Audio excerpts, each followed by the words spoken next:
여러분과 함께할 찾아가는 직장인 인문학은 도서관이 인문학 강연과 함께 직장인 여러분들을 직접 찾아가기 위해 기획된 문화 프로그램입니다. 제 핵심은 이제 우리가 인생길을 가는데 굉장히 힘들잖아요. 보통 고통스럽다, 아프다. 근데 그 아픔을 어떻게 이겨내고 인생을 즐겁게 살 것인가. 그래서 우리 말로 하면 걸림돌을 디딤돌로 삼는. 그래서 어떤 고통 에너지가 창조 에너지로 변환되는 자기 안의 놀이 정신으로 즐거움을 생성하는, 스스로 만들어내는, 창조하는 인간. 그거에 대한 자극을 하고 서로 나누는 자리입니다. 반갑고요.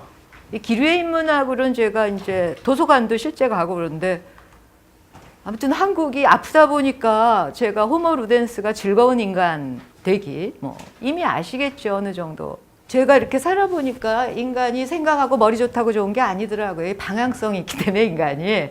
히틀러도 머리 좋았죠. 게벨스는 더 머리 좋았고, 그죠? 문화 정체관 오른팔. 그리고 사실 제가 공부한 바로는 1, 2차 대전 하면서 서구 유럽의 지식인들이 정말 혼동에 빠지고 그러죠. 인간이 머리 좋아서 또 이 백인이 지네가 더 우월하다고 생각해서 제국주의 하지 않았습니까? 유색인종 차별하는 거 아직도 안 없어서 그건 남의 문제가 아니라 우리의 문제이기도 하죠. 이런 상황에서 인간에 대해서 다시 사유하게 되죠. 그래서 실존주의 나오고 뭐 여러 가지 나오는데 제가 이제 바로 이제 그런 주제에서 놀이하는 인간 호모 루덴스로 들어갔는데 그런 점에서 고통을 놀이 에너지를 또 다른 좀 시적인 우리말로 보면 걸림돌이 디딤돌 된다는 거. 그래서 이건데 이게 이제 책이 제가 이 책을 대학교 다닐 때 제 취미가 뭐였냐면요. 굉장히 힘든 시절 다녔어요. 광주 일어나고선 제가 대학교 초년 다녔을 때. 그래서 이제 저녁에 이렇게 서고에 가면은 책이 이렇게 있으면 거기 앉아서 이렇게 아무 책이나 보는데 그때 본 책이에요. 이건 새로 나온 겁니다. 그래서 하이징하가 바로 2차 대전 들어가기 전에 네덜란드도 독일이 점령해갖고 이분이 이제 소위 인문학자죠. 이제 언어학, 역사학 이런 정말 르네상스 지식인인데 이 사람이 강의에서 뭔가 이상한 부조리한 세상 얘기했다가 잡혀서 감옥에 가요. 그래서 하이징하 선생이 다시 생각하는 거야, 인간. 그래서 인간에 대해서 갖고 있던 서구 근대 합리주의가 깨지는 거 중에 하나로 나온 책이죠. 그래서 인간의 본성은 싸움이고 약육강생이 아니고 약육강생 모두가 경쟁 아니고 놀이하는 거라는 걸로 루덴스가 라틴어로 놀이죠. 사피엔스는 생각이고. 최근에 이제 베스트셀러 되고 난리쳤어요. 이건 사피엔스야. 이 사피엔스를 회의하는 거죠. 회의적으로. 미팅 회의 말고요. 당연히 아시겠지만. 그죠? 인간이 이제는 이미 SF 영화에 남습니다. AI 시대로 가면서 인간 변하죠. 그리고 이거는 영화사적으로 이미 다 나왔어요. 공각기동대, 일본 SF, 만화 SF도 있고, 블레이드 러너, 더 옛날에 1927년 독일에서 바이마르 공화국에서 나온 메트로폴리스. 인간이 이제 로봇, 인간 만드는 얘기는 SF의 전형적인 거죠. 그래서 저는 이것도 굉장히 지금의 이런 상태로 가는 걸 우려하면서 우리가 다시 생각해야 된다는 거죠. 인간을. 그게 인문학이 인간을 좀 잘 생각해 보는 거 가르쳐 준 대로 생각하지 말고. 그래서 이거는 수신제가 치국평천하는 지금 얼마나 이 병영 시스템 같은 군대 아니어도 사약자들이 이렇게 말해요. 한국만 그런 게 아니라 일본도 유사합니다. 이 이슬람 국가들, 유교 이슬람적인 국가들. 그래서 빨리 하는 거 좋아하고 돈이 최고 가치인 줄 알고 젊은 청년이 저한테 제가 어디 가서 또 특강할 때 잠깐 나 도와준 애가 자기는 10년 안에 1억 모으는 게 꿈이래. 내가 아주 기절초풍할 뻔했네. 걔는 나 만난 게 1억보다 더 소중한 건지 몰라. 예를 들면. 근데 제가 책임을 못 지는 거예요. 저는 또 와야 되니까. 그래서 지금 이건 유엔에서 나온 거 보면 우리 한국에 저는 아픔이 이런 것 같아요. 압축을 하다 보니까 우리는 이 시기 사는 거 아닙니까? SNS. 개인, 소집단, 혼밥, 혼술, 비혼이 더 직장 여성한테는 70몇 % 이상. 왜냐하면 이제 여자들도 똑똑해져서 알아요. 그래서 세계 최저 출산국 됐잖아요. 나름대로 실리적으로 행동한 거라고 저는 생각합니다. 그래서 이렇게 돼서 그래서 우리도 맨날 창조 경제, 창의성 이러고 여러분은 그 전선에 있는 사람이잖아. 어쨌건 우리는 이거를 한 100년, 한 세기 안에 여기서 이거를 해서 이게 공존하는 거예요. 공존. 이렇게 순서대로. 그래갖고 한국의 세대 갈등 많은 거 이건 너무 당연해요. 한 세기 안에 유럽이 300년 동안 300년 이상 걸쳐서 한 거 우리 한 세기 안에 했는데 우리만 3배 이상 능력 있고 빨리 따라갑니까? 우리도 얼마나 역사적으로 아픈 상처가 많은데. 그래서 나는 정말 이것 때문에 아프지 않은 사람 없다고 생각해요. 특히 가족사에서. 이런 상황에서 우리의 삶의 조건 보면 이거는 뭐 OECD에서 이건 내가 말하는 애들에서 많이 나와. 그죠? 제일 오랜 일하고. 그래서 우리 독하우스에서 그린 거 보면 세계 지도인데 그중에 이쪽만 확대해서 빼낸 거예요. 우리는 워커홀릭으로 통합니다. 한국 바깥에. 앵글로색슨 포인트 오브 뷰에서 우리는 워커홀릭. 그래서 우리 이렇게 일 많이 하는데 괜찮은 거냐라고 할 때 아니니까 기류의 인문학 하는 거죠. 이제 이거 잘 띄웠어. 일부러 더 띄웠었어. 이걸 성격 차이로 내가 또 하면 캐릭터 영화 강의인 줄 알아. 성격차. 이게 월드 이코노미 포럼에서 매년 하는 겁니다. 보면 남녀 인권구역차, 뭐 역사는 1등만 기억한다. 이런 후진 광고 나온 나라 아닙니까? 보면 일이 많아요. 뭐 모든 게 1위가 좋은 거 아니야. 이 유연하고 멀티플하게 생각하는 거대. 그죠? 자살률 1위도 있고 고독사 1위도 있고 존속살인율 1위도 있어요. 우리. 한국이 일이 좋아해서 제가 일이 모아본 거예요. 아까 어느 정도 얘기했지만 정말 우리가 또 자랑할 것도 있어요. 인터넷 속도 다 외국에서 온 거죠. 와이파이 아무 데서나 이렇게 잘 된 나라 없어. 다 감동받아. 유럽이랑 미국에서 온 애들이 다 감동의 도가니 타. 근데 난 여기서 택시 타고 왔어요. 저 동대잖아요. 택시 타고 오는데 정말 동호대교 건너서 거기 오자마자 한 건물에 성형이 딱딱 붙어있는데 나 그거 볼 때 정말 가슴이 메어져요. 전 하나도 안 했으니까 이런 얘기하죠. 저 만나는 거 인연으로 혹시 했으면 앞으로 하지 마십시오. 왜냐하면 얼굴은 우리 선생님 말씀 따라 김웅호 선생님인데 제 철학적인 정말 얼이 나오는 굴입니다. 얼굴 보면 인간이 보이죠. 나이 들수록. 그래서 40 넘으면 얼굴에 책임지는 거예요. 그래서 이거 고치면 인생 나아질 거라고 생각하면 인생 망치기 시작한 겁니다. 그냥 마이클 잭슨을 생각하시면 돼요. 나 진짜 가슴이 아파. 어떤 애 학생 얼굴 못 알아볼 여러분은 그럴 일 없으니까 저랑 복도에서. 그래서 고치지 마십시오. 이 성형 세계 일이 된 거 전 정말 이게 한국의 여자들이 철학 없다는 증거 같아서 마음이 아파요. 성형 그리고 항생제 많고 그래서 세계 제출산고 낙태율도 세계 1위래. 그거 왜 그러냐고 제가 조사도 하고 저 그냥 어떤 전체 조사가 아니라 이제 학생들과 수업하면서 이런 그냥 사적인 조사하면 한국 남자는 피 많은 걸 싫어한대. 그래서 내가 그 비유 맞춰주냐 니네들은? 그렇게 꼭 해야 되겠니? 정말 이건 너무 무서운 얘기가 우리 많습니다. 그래서 이런 여론조사 했더라고요. 행복인식조사 최근에. 돈 외에는 행복해질 방법인데. 사실 돈보다 소중한 게 있는 거 전 압니다. 그러니까 이 자리에 불려나왔을 거예요. 돈 주고 못 사는 거 알아요. 제 개인 형성사와 제 많은 인연과 그중에 하나도 인문학이고.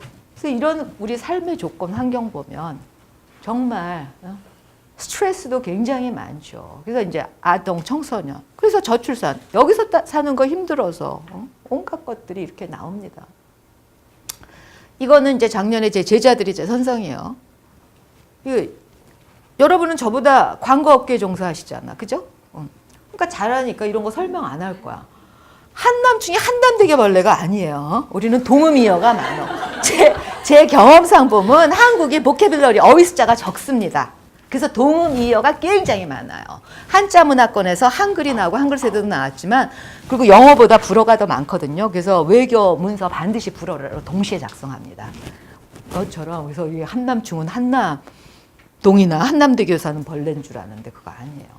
그리고 이 한국 여자들의 이 가부장적인 억압이 옛날에 삼종지도에서 남녀 유별이 남녀 차별로 가면서 지금 이 일부 일처제도 아니지만 그런 거 도시 중심으로 하면서 전업주부가 있는 나라가 많지 않습니다. 우리나라 경쟁 정도. 유럽엔 없어요, 전업주. 서유럽 중심입니다.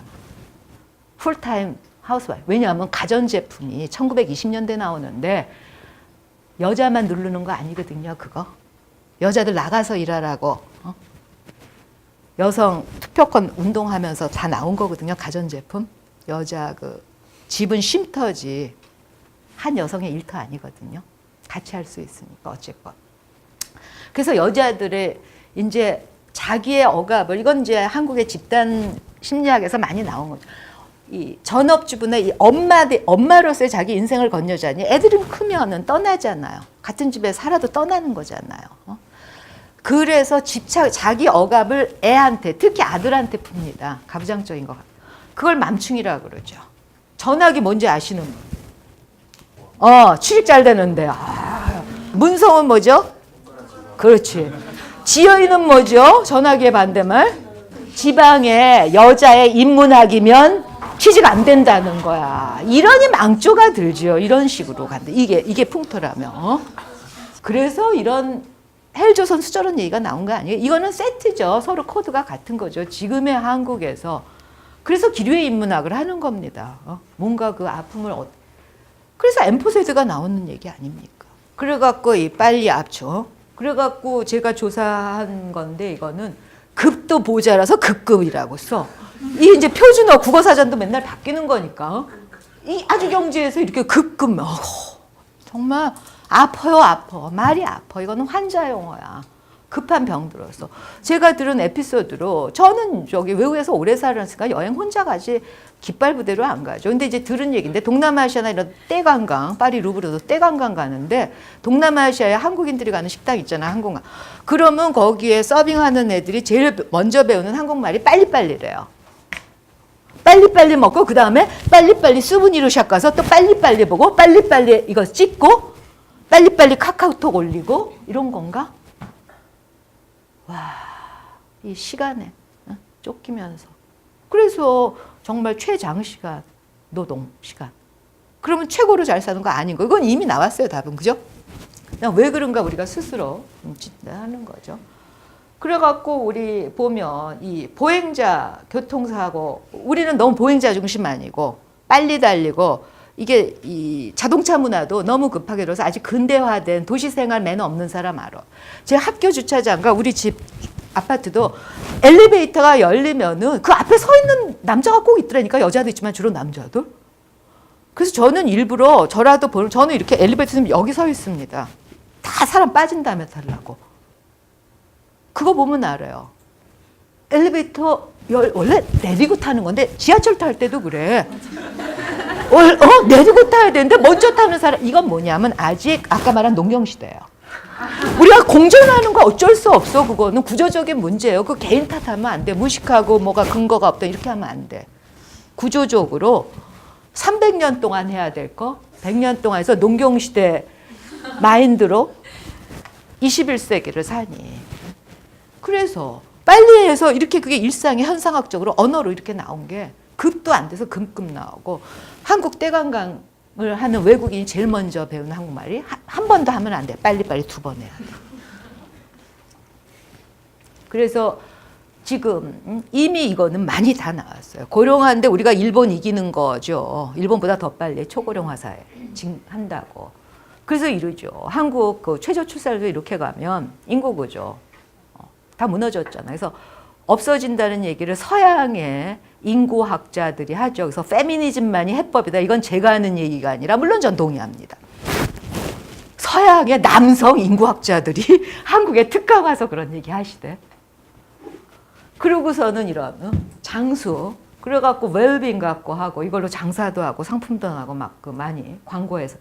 근데 저는 웰빙의 내용이 뭐라는 거야. 웰빙은 사실 웰다잉입니다. 제가 그걸로도 강연하러 다니는데 웰다잉의 이면이죠. 잘 죽기.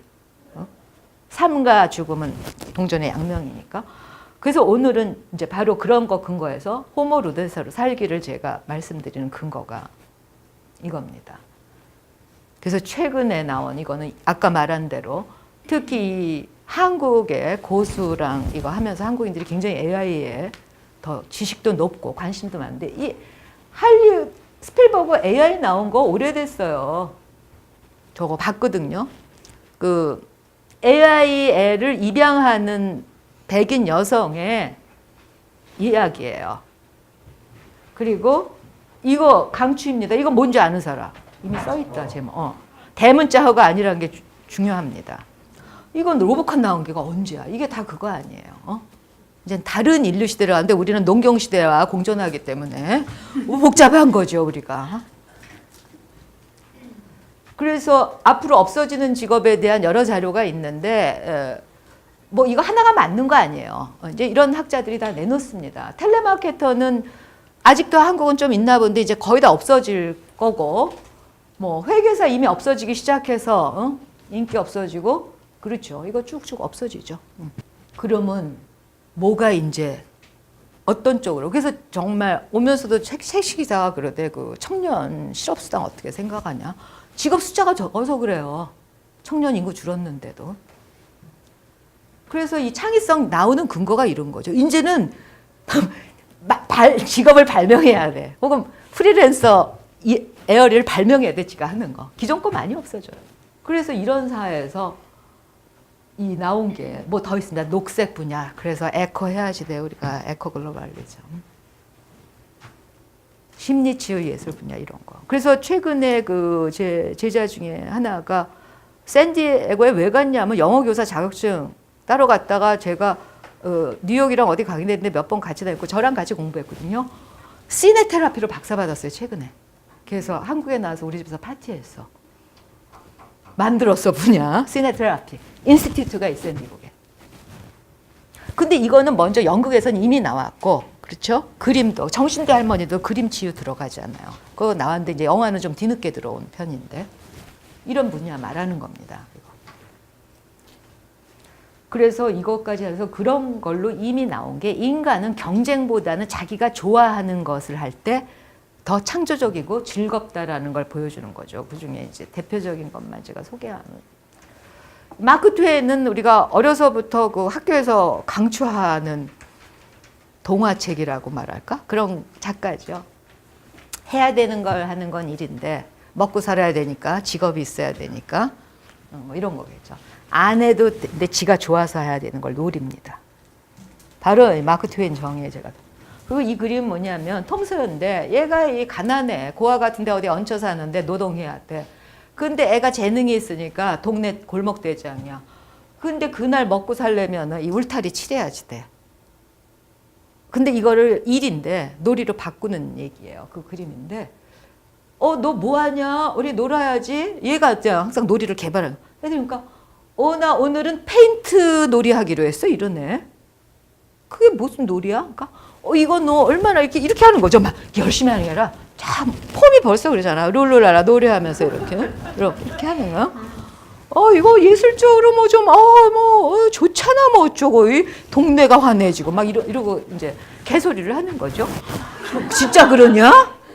나도 한번 해볼게. 너무 즐겁게 하는 거야 얘가. 연기에 들어간 거죠. 코스프레, 놀이 코스프레. 해보겠다니까. 야, 이걸 재밌는 걸 널 왜 하게 될까? 그러면 담아 구슬 한 주먹 줄까? 글쎄 그 생각하고 2주먹. 그래 그럼 한 2번만 해봐. 딴 애가 와. 똑같이 하는 거야. 그래서 애들한테 장난감 이런 선물 받으면서 한 번씩 놀게 해줘요. 같이 놀이로 만들어 일도. 정말 재능이죠. 이 호모 루덴스 리더십이 있는 거예요. 그래서 그 핀란드 대통령 여기 와서 부산이가 거기서 미래 포럼 했습니다. 그때 와서 이런 말 하죠. 이거 나랑 짜고 친 거 아니에요? 이렇게 얘기를 해요 실제로. 저랑 코드 같은 거 제가 집어낸 거야. 언니는 당연히 핀란드는 뭐 북구는 다 그렇죠. 프랑스도 그러고 저출산 극복하려고 한때는 거기 갔는데 결혼과 동거 제도를 동일한 법적인 혜택 줬죠. 그래서 이제 결혼 안 하는 나라로 다 돌아섰죠. 한 번은 안 해. 여러 번 하거나 안 하거나. 언니도 그래요. 할로네, 문긴장이 그런 여러 가지 다양하고 고통스러운 인간사를 겪고 북구도 굉장히 힘들었던 나라예요. 먹고 살기 힘들었고 미국으로 대거 이민 가고 마이클 뭐 최근에 다음 침공은 어디 보면 아이슬란드에 그 여성들이 잡는 이유가 남자들은 다 빵꾸나잖아요. 은행이 거기 IMF보다 더 심한 거 남고 살아낸 거 그러면서 양성평등이 좀 상대적으로 잘 됐죠. 아이슬란드도. 여기도 핀란드도 그런 계열 영화. 러시아랑 가까우고 여기도 힘들어. 근데 노래하고 이게 음주 가무에 우리로 하면 노래하고 춤추는 비물질적 상호작용이 이제 21세기 정말 AI로 가는 시대에 이거 개발해야 돼. 근데 우리도 있었어요. 그래서 저는 한국을 말할 때, 한국에 고대로 여기 살았던 사람 말할 때, 뭐 동방예지국 백이민족, 삼종지도 저는 이런 거보다 음주가무란 말이 제일 좋아. 이게 제일 맞아. 정말 음주가무 복원해야 돼. 그걸 어떻게 하냐? 노래방에서 하고, 돈 있는 오빠들은 룸사롱 가서 하는 것 같아. 그리고 돈 없는 언니들은 내가 영화 보고 그거 뭐죠? 봉준호 영화 있었죠. 그게 뭐였지? Mother. 그 관광버스 타고 가면서 하는 것 같아. 나이 든 언니들이. 그 안에서. 그 음주가무. 그거 정말 더 밝은 데서 해야 돼. 빈부격차로 여자들은 거기서도 억압이야. 그리고 미국도 굉장히 무서운 나라죠. 그 학교라든가 어떤 빌딩이나 이런 데서 불특정 다수한테 그 총기, 휴대 그거 못 없애서 그래. 그 인디안 원주민 점령하고 시작해서 이렇게 된 거죠. 미국도 그거 해결하기 전에 정말 편안한 나라 아닌데 그래서 그런 범죄가들을 연구해요. 이 스튜어트 브라운 박사가. 이거는 제 강의 듣고 누가 나랑 너무 비슷하다는 거야. 저도 제가 이러면서 만들어가는 거죠. 한국에 살면서 가지. 스튜어트 브라운 박사 걸 강의를 테드 들어가서 받고 교수니까 똑같은 얘기하는 사람이 있대. 고통 놀이로 치료하는 거. 미국의 그런 범죄자들 연구해서 이 사람이 하는 얘기가 뭐냐면 놀이 교육으로 치료하는 거. 어려서 사랑받고 놀아보지 못한 애들이 그 자기 억압 스트레스가 많은 거죠. 이 구조에 대한 걸. 그래서 불특정 다수한테 확 풀어버리는 거죠. 그래서 놀이 치료를 합니다. 그래서 원래는 이 사람 범죄 심리학자인데 바꿨어. 놀이 치유가로. 그 북한의 북한이 나와 미국이랑 그래서 하도 북미 관계라. 이거는 프로이드가 맞아. 무의식이 말한 실수가 내가 어떤 뜻을 하는 거야. 북한도 문제잖아. 아픈 나라잖아. 거기도 그게 노는 겁니까? 거기 뭐 어디 춤추고 그런데 표정이 굳어 있잖아요. 그래서 러시아 다큐멘터리 얼마 전에 나왔죠. 거기 어린이 어떻게 놀이공원에서 놀이궁전 있지만 걔네들 규격화된 건 놀이가 아니죠. 마담 프루스트의 비밀정원 보신 분? 강추입니다. 그리고 미드나잇 인 파리 보신 분?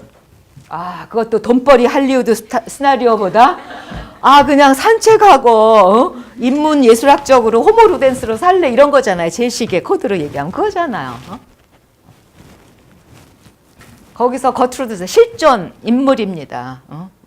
프랑스에 여성 투표권 없을 때 얼마나 잘났으면 여자가 남자들 거느리고 그때 이런 평론가죠. 미술이나 어떤 이런 예술 평론가인데 너무 좋은 말이야. 거기 나오는 말이라 제가 외웠어요. 예술 왜 하냐? 아름다워서 하는 거 아니야. 삶이 너무 허망하고 아파서 해독제로 하는. 그거는 예술가들, 우리가 존경하는 전설적인 예술가들 삶 보면 그래요. 저는 이상 좋아하거든요. 이상이 아스피린 매일 먹었고 부인한테 얹혀 살았고 그래갖고 일본이 가져온 신문만 보려고 중구가 원래 중구 아니에요. 종로가 조선인들 이 기득권의 거리인데 제가 있는 중구에 치고 들어오면서 거기에 신세계백화점 만드는 거 아닙니까? 본정통. 그래서 지네가 중앙하니까 중구라고 그랬는데 거기 신세계 옥상에 근대 문명 보러 가서 어지러워서 쓴 스필 같은 거 보면 정말 이상 천재예요. 너무 아파서 글 쓴 거야 이상도. 그리고 폐병 앓았고 또. 그리고 제가 고흐 암스테르담 갔을 때 고흐 미술관 혼자 가죠. 저 팀이 있어도 그냥 혼자 봐야죠. 눈물이 나더라고요. 너무 아팠잖아. 그림 딱 한 번 팔았어. 동생이 어떤 그 물주였고 너무 유명한 책인데. 그 동네 창녀한테 쌍값으로. 근데 지금 그걸로 장사 누가 합니까? 정말 참 인간들 못됐다 이런 생각도 해요. 그런 거 보면 다수인가. 그래서 제 주변 사람들이 요새 인간이 어떻게 그럴 수가 있어 이렇게 말하면 그럴 수 있어요. 고흐 그림이 거래되는 것만 연구해 보면. 그래서 예술은 놀이죠. 그래갖고 한 고통을 즐거움으로 걸림돌을 디딤돌로 이 메타포로 아파서 하는 거다. 그래서 도덕론은 못 바꿔도 예술은 바꾼다. 한국 남자 얼마나 아픈지 가부장적 맘충이 어떻게 남자 잡는지는 남자의 탄생에 잘 나왔습니다. 제가 특히 남성들한테 강추하는 책. 아직도 남성한테 기대심이 있는 여성은 한국 남성 얼마나 가여운지 기댈 필요 없어. 오빠들 아파. 남자 가수 전인권과 이름이 같아서 외기 좋은데 정치학이면서 미술인가 어떤 평론 하신 분인데 제가 이 책 보고 감동받아서 제 파트너를 불렀어요. 나혜석 세미나인데 세상 떠나셨습니다. 저랑 같이 공부하기로 했는데 제가 좋아하는 사람은 저보다 일찍 자꾸 가네요. 그래도 책은 남아요. 이래서 책이 좋아. 그래서 제가 항상 남자애들 이거 보라고 그래요. 남학생 저랑 공부하는 애들. 그래서 이런 상황에서 이거 난시잖아. 생명이라고도 그러잖아. 그러니까 이렇게 하잖아. 그래서 스타리 나잇이라고 그 음악 라디오에서 가끔 나와요. 저는 TV 안 보고 라디오만 듣는데 집에 가면 그잖아. 평소에 영화 보고 책 보느라고 무슨 눈을 어디다 쓰겠어. TV 안 보죠. 그런데 항상 라디오에서 아직도 나와요. 별밤, 별이 빛나는 밤에 왜 그 라디오 프로그램 제가 한국에 오자마자 해서 빵 터진 건데 그것도 다 이것 때문에 나온 거 아니야? 윤동주의 서실, 별밤. 정말. 그래서 제가 좋아하는 백남준 선생. 굿은 굿이다. 굿이 놀입니다. 청교자 선생님이 그 만신이란 다큐 보고 알았는데 맨 마지막에 나와요. 옛날엔 영화 보러 가는 거를 초기 관계 굿 보러 가자 그랬대요. 구경거리 놀이라는 거예요. 영화는 놀입니다. 그래서 백남준은 천재 호머루덴스죠. 근데 이제 백남준 전시가 런던에 와서 제가 가서 보러 갑니다. 기차 타고. 근데 거기에 영어로 자기 오토바이오그래피를 썼는데 어떻게 했냐면 서울 부르주아 출신이거든요. 백남준도. 자기가 청소년 시절에 어려서 10대 초인가? 어려서 한국전쟁이라는데 너무 아프고 힘들어서 I invent the play to entertain myself. 이게 확 꽂혀서 외워지잖아. 이게 기억세포가, 뇌세포가 내가 좋아하는 거 외워지더라고요. I invent the play. 놀이를 개발했다. To entertain myself. 나를 즐겁게 하려고. 그래서 백남준은 한국 떠나기 잘한 것 같아. 코스모폴리탄으로. 그지? 그러니까 영국도 가고 프랑스도 가고 독일도 가고 뉴욕 갔잖아. 여기 있으면 많이 검열당하지 않았을까? 그 성장기 보면 그 시기에 이상처럼 일찍 죽었을지도 모르겠다. 이런 생각이. 이건 제 해석입니다. 매우 자의적인. 그래서 정말 넓게 살아야 돼. 그래서 이게 한국에 우리의 이 동아시아권에 영향을 준 중국의 사상적으로 노장 사상 보면 저는 그쪽 계열을 제일 좋아하고 저랑 맞습니다. 라오츠, 장츠. 이 소요유에 나오죠. 훨훨 날아. 자유롭게 된다는 거. 이거 소요유라고 그러는데 그게 뭐냐면 제일 호전몽이죠. 제일 유명한 게. 꿈에 나비가 됐는데 이 꿈을 꿈틀거리는 장쯔가 나비 된 거냐 나비가 장쯔를 꿈꾸냐. 그리고 지금 환경론과 이런 거에선 굉장히 노장이 맞습니다. 그래서 우리한테도 없는 게 아니라 음주가무란 얘기도 있고 소요유도 있었다. 고대. 사실 큰 기대를 하지 않은 상태에서 강연을 듣게 됐는데 생각보다 되게 깊은 생각을 할 수 있는 좋은 강연을 듣게 돼서 너무 기쁘고요. 다음에 또 이런 기회가 있다면 꼭 한 번 더 참여하고 싶습니다. 재밌고 유익한 시간이었고요. 실제로 이제 그 영화 평론가님이 선정해 주신 영화로 같이 강연을 들으니까 인문학에 대해서 좀 더 관심도 많이 가질 수 있는 좋은 기회가 됐던 것 같습니다.